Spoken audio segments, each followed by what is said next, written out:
Hey, how's it going? This is Melinda and welcome to my channel. In this video, I want to talk to you about 10 ways that I think are very helpful when finding your dream records you want to have in your vinyl collection.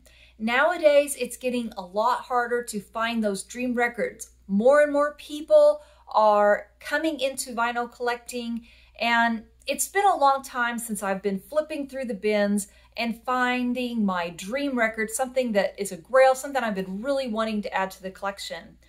There's just more competition out there, so to speak. So I just thought I'd make a video and talk about some of the things that I have done and ways that I'm able to find really good records. So if you're not a subscriber to my channel, please subscribe, hit the like button and the notification bell. Everything you do helps my channel to grow, so thank you so much. Let's go ahead and get started with number 1. And I think this is an important thing anyway, just for having fun in vinyl collecting. Make friends and acquaintances in vinyl collecting. So whether you're meeting them in person at record stores or just here on YouTube with comments or people you watch, you like their channels. I think that's a very good way to be able to get help when it comes to looking out for records, because I have friends that if I'm looking for something, it's an extra set of eyes looking for that record, and vice versa. I help them out too. That's how I was able to find this record. Well, I can't take credit for finding it. My friend Mike in Nebraska, who comments on my channel often, found this for me. This is something I've been looking for forever. So having that extra set of eyes was all it took, and I now have this record in my collection. I'm so grateful. So another way that you can find records you're looking for is by just watching vinyl videos. If you have someone that you really like and enjoy watching their videos, you trust their judgment, you can find something at their recommendation. An example for me is watching Rachel, the Music Ma'am. She has a really great channel. She does a lot of live streaming, but occasionally she will make a video and talk about a new acquisition that she has in the collection. If she feels passionately about it, she'll make a video and talk about it. And this Bob Dylan mono box set is the perfect example of that. She made a video, passionately told us how much she loved this box set and how great it sounds, all of the goodies. And I was impressed, and I went ahead and took a chance and ordered it. I'm so glad I did, because it does sound phenomenal, and I consider it a crown jewel in my collection now. So just getting to know people, whether it's through the YouTube videos or making friends in person, it's very helpful to have other people discussing what they like and, possible pickups for your own collection. So at number 2, getting to know record store owners. I think that's a very important way of getting to know about music. I love going into record stores and talking to the owners or employees about music. That in itself, if nothing else comes out of it, talking to them about music is a lot of fun. But on occasion, I have went into record stores, and a really good record store owner will ask you, what you looking for? And I'll name some of the records I'm looking for. A lot of times I'll get I haven't seen that one in a long time. Yeah, that's a tough one to get. Every once in a while, a record store owner may say, I have that one in the collection, and I'll look for it, and maybe we can make a deal. That does happen occasionally. So that's one way to look. That's a great way to get a possible record. And even if the record store owner doesn't have it, he will in the future know to look for it and keep you in mind. Maybe he has a friend that has it that would like to sell for money. So you know how that works. Just maybe keep your record store owners in mind and talk about the grails you're looking for with them. At number 3, this also is part of record store owners. Watch the YouTube videos of the record stores. I try to keep an eye on the videos that come out on YouTube from record store owners about records they're willing to sell. I really like the channels where they show records and they're going to sell them to you. A lot of them love to sell to their local customers, and that's cool. I understand that as well. But I was able to get this particular record. Alison Krauss And the Union Station, So Long, So Wrong. This is an original master recording by Mobile Fidelity. I don't know if it got a recent reissue or, you know, it was back in print for a short time. I missed it if it was. This is a wonderful record. It's like country bluegrass, very beautiful. Alison Krauss has the voice of an angel.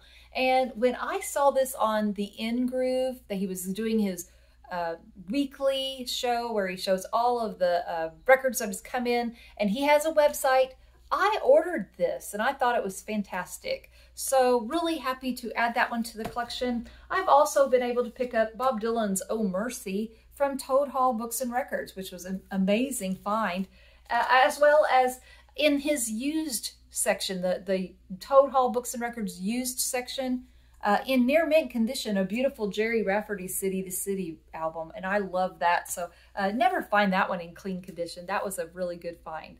So at number 4, sometimes a record you really, really want is just on back order. They need to print more. It's not out of print. They just need to print more. There are some websites that you can go to, some companies, where they will let you do a pre-order on something that's back ordered. And I have had some luck doing that. This is a recent one for me. In fact, I haven't had it very long. I haven't put it in a regular sleeve yet. This is from Analog Productions, Lynyrd Skynyrd Pronounced. What a killer record this is. This is a 45 RPM, 2 LP set. It was sold out for a really long time, and they just hadn't gotten any more reissues. So probably last December, I placed an order so that when this did come back in stock, I would be able to buy it. I think it's still in stock. Maybe I didn't have to do that, but you just never know. Some of these records sell out so fast that it's really good to go ahead and have it. Another tip is sometimes when you do that pre-order, you lock in a price, because you know nowadays with inflation, these prices are going up and up and up. And if you've already got a pre-order in and they accepted it, a lot of times they will honor that current price instead of charging you the new higher price. So that's something else to keep in mind as well. At number 5, this is one that I'm really, really bad about, but one time it paid off for me.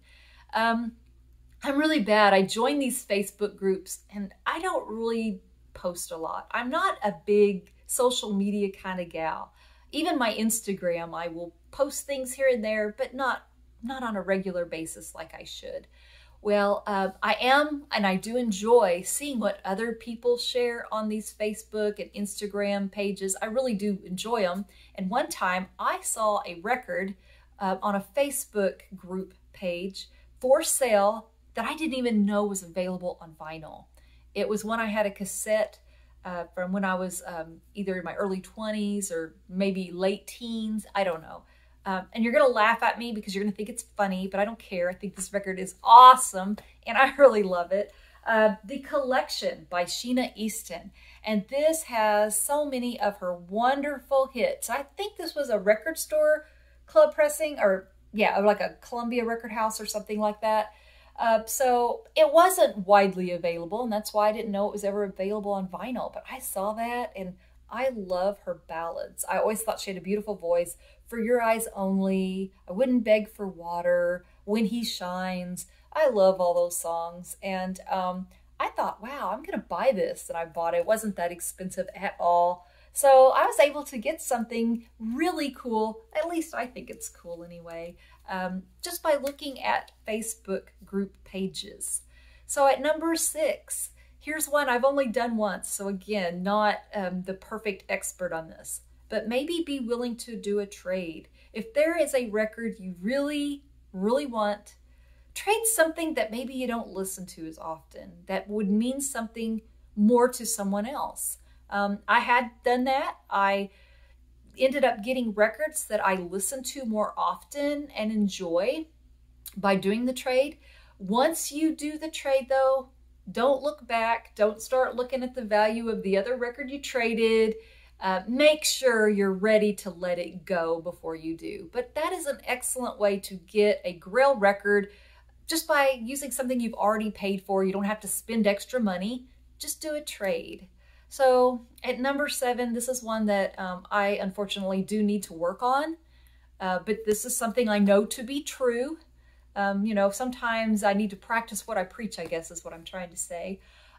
Stay focused. I am one of those people, I'll see something on Discogs, say it's $100 or something, and I really want it, but I'm like, ugh, I don't really want to spend the $100. And then I'll go to a record store and guess what? I spend $100. Maybe not on just one record, but on a few that when I get back, I think, if I hadn't bought these records, I could have still afforded that record, you know? So it's kind of like stay focused on the ones you really, really, really want. Sometimes going to a record store and just discovering something new or buying something you weren't planning on buying can be a lot of fun. But if you are looking for one particular record, you're really on the hunt for it, try to avoid doing that. You know, and I'm the last person to give you advice in that. I assure you that is a stumble for me. So at number 8, let's just say this one is probably, I don't know. This is one that just, it is what it is. Being at the right place at the right time. And that happens occasionally. You can better your odds of being at the right place at the right time by going to antique stores and record stores more and more often. You know, if you go every day you're going to find something more often, the right place at the right time is going to come your way faster than maybe someone who shows up every 6 months, you know, so you're bettering your odds the more often you go. These are just a couple examples, records I found at antique stores just by being at the right place at the right time. And this is a record, like an antique store that I was going to often. I would look through the record bins there. I got to know an employee who was also a record collector. We started talking. He said, at one day, he said, you know, I think the boss is buying a record collection. Do you want me to call him when they come in? I'm like, yeah, that'd be awesome. Yes, yes, yes. So, you know, I had one of the best hauls of my life, probably the best haul of my life, by going into that antique store and buying a bunch of those killer records that had came in. So it was right place, right time, and a little bit of just being a good customer for them and being in there and knowing this collection was coming in. At number 9 is probably the most controversial idea I'll have. Let's just talk about one of the biggest grails that a lot of people would love to have in their collection. They're just not willing to spend the money for. I'll show behind me here. This is the Beatles in mono box set. It sells for $1,500 to $2,000, something insane like that on Discogs. And I'm sure record stores probably, if they ever get them in, would charge probably a similar price. Here is a way that you could probably get that grail without actually spending the big bucks like that. So I'm going to show you this record. And you're going to be like, okay, why? Why are you showing me this? Well, this is the 2 LP set of the Sgt. Pepper Lonely Hearts Club Band Giles Martin remix. 2 came out. One is a single disc record that plays just Sgt. Pepper, and it's lovely. It's a great pressing. And this one was the 2 LP set that came with studio sessions. So 1 LP is the Sgt. Pepper album. The second LP are studio sessions. This one, they didn't print as many of. It's gotten very hard to find. It's kind of rare now. I found this copy at Dillard's one time. It was marked down, normally $35. They had a few bucks off, but it was at a deal where everything that was on sale in their store was an extra 65% off. So I got this super cheap, and it's a $100 record now. So this is just one example. And if you have been collecting for a while, you'll know that every once in a while, you just buy a $25 record and then you get lucky, and for some reason, that record's a $100 record now. 15 examples like this in your collection. You'll have to do the work. You can sell on Discogs. For me, what I did one time, with higher priced records, it's harder to do. Discogs is your best bet when we're talking about $100 records. But You know, think about it. $1,500 records, you're at $1,500. If you only paid $25 for every $100 you're selling them for, you can more than afford this Beatles box set, and it's not going to cost you the $1,500. It's not. So you could do that, sell, $100 records on Discogs. You could have a garage sale. And I've done that in the past. That's how I got my Ozzy Osbourne box set. Took records that I had duplicates of or just weren't listening to anymore. I put them in a garage sale. I charged a fair price for them, but firm. I didn't let them talk me out of a $20 record paying $3 for it. But I was able to earn the money to buy a box set. And it's not as painful that way. You're making money off of records you already own. So I know it's controversial. We're talking about the secondary market, flipping a record. I make a distinction between someone who's in vinyl collecting who happens to buy a record that costs $25, now it's $100, they want to sell it to buy something else, versus someone who just goes online, tries to buy every copy they can get their hands on, no intention of ever listening or even caring about them, but selling them for maximum profit. Either way is allowed. I just have a little more respect for the flipper who is actually a vinyl collector and they just want to upgrade or get something else they really want in the collection. So I realize that is a bit of a controversial subject, but it is a thought. Selling records at a garage sale or taking your records that cost $25 that are now selling for a lot more money and you're not listening to them, sell them. Get your dream right here. Get your dream. And then finally, also at number 10, there's just nothing better than just educating yourself on what to look for. So when you are out at stores, you have an idea about something. I had been looking for a really nice Yes album, this Fragile. I missed the One Step by Mobile Fidelity. It's a really expensive album now, but I'd been wanting to add this one into the collection. Well, the hype sticker on here said it was cut from the original analog tapes by Kevin Gray at Coherent Audio. Okay, so by educating myself, I knew Kevin Gray was an excellent mastering engineer, and he doesn't make mistakes. He's actually one of the best. That automatically gives me a lot of confidence. Knowing something is cut from the analog tapes also gives me confidence that this is going to sound great. So, I knew this was going to be a very good pressing. Get to know who the great mastering engineers are. Analog pressings usually sound better than digital recordings. There can be some good digital sources as well, but, just educate yourself. Learn more and more about these wonderful vinyl records. The more you know, the better choices you're going to make. So those are my 10 ways that I'm able to get wonderful records and not just break the bank every single time. So let me know in the comments some tips you have for me and for the other viewers of the channel. I would really appreciate and hear what you have to say and your tips and tricks. So thank you so much for watching. Please subscribe and I will see you next time. Take care. Bye-bye.